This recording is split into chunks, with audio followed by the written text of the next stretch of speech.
Hi everyone and welcome to this challenge video. In this video I'm going to be attempting the cheap art supply challenge, and I've really been looking forward to working on this. I recently picked up a few materials for it. I found this pad of watercolour paper. It was 16 pages for £4, which is a great deal when you consider watercolour paper. Along with that, I found this Beryl handwriting pen. I used to always use these when I was in school for all of my outlining. They're really fun to use, and it's only about 50p for one of these pens. Along with that, I've got a regular Staedtler HB pencil, only a couple of pence for this. And then along with that, got two Crayola pencils, black and white specifically. I feel like they'll really help with the process. They're just a couple of pence when you consider a full set of Crayola pencils is probably only £2 or £3. Along with that, I've got this white acrylic paint. I found this for £1, which I was really happy with. And finally, I was really excited about this. I found this set of watercolour paints for £3. I have no idea what they're like, but I really hope they work out. So here we go. Before I started working on the challenge, I decided that I wanted to test out the watercolour paint on some scrap paper, just to see what it was like and to see what my options were in terms of what I was going to create with the colours I had in front of me. I found that the paint at first felt kind of chalky in comparison to other watercolour paints, so my worry was that it was going to be very faded and it was going to be difficult to get any kind of vibrant colour out of it. But after adding some more water and getting some more paint onto the brush, it did start working very well. It felt very different to other watercolour paints, but the colours that were coming out on the paper I was really pleased with, and it gave me a bunch of options of things that I wanted to work on. So after testing those paints, I wanted to work on the challenge, and I started by taping some of that watercolour paper down to the desk, and then I was using the HB pencil to get the initial sketch. And for this painting, I wanted to work on a deer, but instead of having antlers, I wanted it to have some cherry blossoms. I really wanted to work on this idea for a while, and I felt that this challenge was the perfect time for that. After testing out the colours, they really seemed perfect for this. If art is your hobby, then it can be extremely fun to use cheap art supplies or find cheap art supplies within the house. Like I used to use cereal boxes for some of my paintings when I was in school. And those kind of situations where you can just find cheap art supplies everywhere, and that's awesome.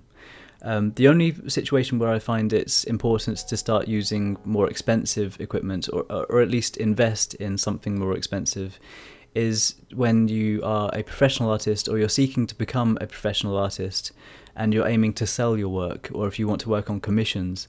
Then those are situations where I would really, I would advise to invest in something more expensive, because you want to make sure you're offering something that is of quality and is going to last longer.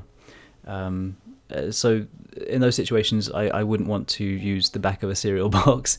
It's situational, and art is a hobby, and when you can just use cheap art supplies all the time, just all these random materials, that's amazing.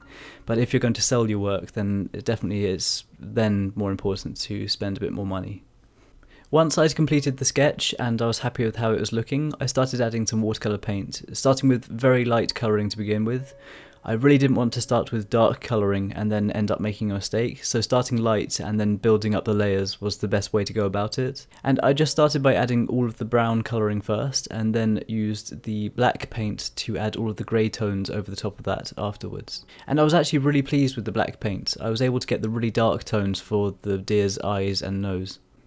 I then added some light grey shading to the branches, making sure to leave lots of highlighted areas to really show up some different shapes within them. And then for the blossoms, I started with a base layer of really light pink, and then added some more paint to the brush to add some darker tones. After this, I then added a light blue wash in the background for the sky, making sure to use lots of water. And once that was completed, it was then time for me to add some faint outlines around the deer to really make it stand out from that background. And for this, I used the Beryl handwriting pen. Then, for the final part of this painting, I added some highlights around it with the white acrylic paint. And after that, this painting was completed. I really enjoyed attempting this challenge and testing out these different materials. I think overall I spent about £8, and with that £8 I can probably get at least 30 paintings out of it, which is awesome. I'd recommend trying this out if you get a chance. Please let me know what you think of this painting, and also let me know if you have any suggestions for future challenges you'd like to see me work on. Any suggestions are hugely appreciated, and it really does mean a lot to me. If you want to see more videos like this, then make sure to subscribe, and any likes or shares on this video are hugely appreciated, and it really does help out the channel. If you want to follow my progress and keep up to date with everything I'm working on, then be sure to check out the links in the description box below to check out my Twitter, Facebook and Instagram. And once again, thank you so much for supporting this channel, and thank you so much for watching this video. I hope you're having an amazing day, and I'll see you all soon.